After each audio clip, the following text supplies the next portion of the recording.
messenger. Dear goodness, where do I start? You are absolutely insane, and you are an absolute blast to be with. I loved swimming with you at Jason's party, and going to the movies with Joey and David to see the Deathly Hallows with my man Matthew, and taking the pictures with the poster, and look what I can do! I love it. Oh, you can see my doggy. Look.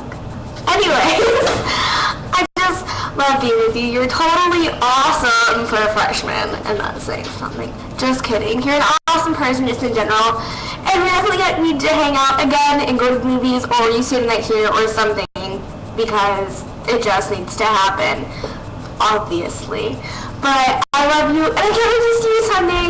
Bye!